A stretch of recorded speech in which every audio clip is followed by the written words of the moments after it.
Bonjour mon frère, bonjour ma sœur, excellente grâce et abondance de paix. Peu importe les défis, les épreuves que nous traversons, gardons la tête haute parce que le Seigneur, notre Père et notre Dieu, il est vivant et il a pour nous des projets de bonheur et de paix pour nous donner un avenir et de l'espérance. Bienvenue dans ce partage quotidien. Nous parlons ce matin de la moisson car tu as été appelé. Dans Matthieu 28, le verset 19 au verset 20, la Bible déclare « Allez, faites de toutes les nations les disciples, les baptisant au nom du Père, du Fils et du Saint-Esprit, et enseignez-leur à observer tout ce que je vous ai prescrit. Et voici, je suis avec vous tous les jours jusqu'à la fin du monde. » L'appel à devenir moissonneur est un ordre que le Seigneur donne à tous les chrétiens, à tous les enfants de Dieu. C'est une recommandation et une mission perpétuelle. Dans le lot des moissonneurs, nous avons deux catégories. Nous avons ceux qu'on appelle des évangélistes, des personnes que Dieu a appelées suivant les 5 ministères. Ce sont ceux-là qui sont appelés et désignés par onction pour encadrer, gagner des âmes, faire des disciples et les faire asseoir par les enseignements. Ils ont l'autorité, l'autonomie, la capacité d'organiser des grandes croisades, des grandes manifestations où le Saint-Esprit opère dans les guérisons, dans les miracles et dans plusieurs dons spirituels. Et nous avons ceux qui sont des témoins, ça veut dire tous les chrétiens, tout enfant de Dieu, né de nouveau. Dieu les a oints pour aller témoigner son amour à tous, de dire simplement ce que Jésus a fait pour eux, de témoigner l'amour de Dieu pour les pécheurs et les convier à venir à Dieu.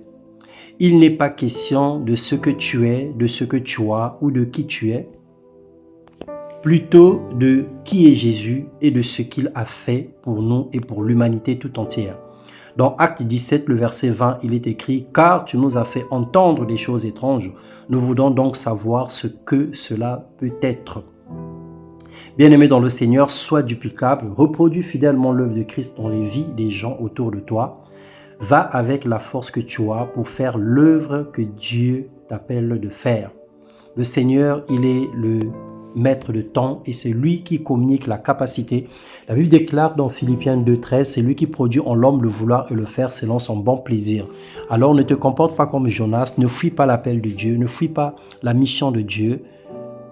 Ne te retiens pas de parler de ce qui est bien, ne te retiens pas de témoigner l'œuvre de Christ dans ta vie et particulièrement ce qu'il a fait à l'intérieur de toi. Comment es-tu venu à Dieu? Comment es-tu parvenu au salut? Comment as-tu fait pour donner ta vie à Christ? Et c'est le témoignage, c'est le message que nous devons répandre partout, que nous devons témoigner partout, notre bon sens, notre bon être, notre façon de se tenir, notre façon de se comporter. Tout cela est un message, est une image que nous renvoyons dans le monde et qui peut emmener les âmes à se convertir à Christ.